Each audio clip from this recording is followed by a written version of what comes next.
চাঁদপুরের মতলব দক্ষিণে পারিবারিক কলহের জেরে দ্বিতীয় স্বামীর হাতে নির্মমভাবে খুন হয়েছে এক গৃহবধূ নারী। এ ঘটনায় ঘাতক স্বামী নিজেও আত্মহত্যার চেষ্টা করে।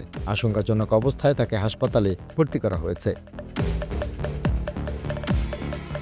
দরিদ্র পরিবারে জন্ম নেয়া লাকি আক্তার স্বামীর হাতে নির্মমভাবে খুন হন। সেই খবর পেয়ে ঘটনাস্থলে ছুটে যান স্বজনরা। এ সময় কান্নায় ভেঙে পড়েন তারা। প্রতিবেশী এক নারী জানান, বাঁচাও বাঁচাও চিৎকার করে ঘর থেকে বেরিয়ে পড়েন লাকি। সারা শরীর ক্ষতবিক্ষত। এর কয়েক মিনিট পর মৃত্যুর কোলে ঢলে পড়েন তিনি। এ সময় স্বামী গোলাম মোস্তফা যে চাকু দিয়ে স্ত্রীকে হত্যা করেন তা দিয়ে নিজের পেটে আঘাত করে আত্মহত্যার চেষ্টা করেন গোলাম মোস্তফা। স্বজন এবং এলাকাবাসী জানান, গত 18 দিন আগে কুমিল্লার গৌরীপুরের বাসা থেকে 6 বছরের শিশু জুনায়েদকে নিয়ে মতলব দক্ষিণের সারপাড়া গ্রামের মামুন প্রধানিয়ার বাড়িতে ওঠেন লাকি আক্তার। আর সেই ছেলে নিয়ে যেতে কথা কাটাকাটির জের ধরে নির্মমে হত্যাকাণ্ড।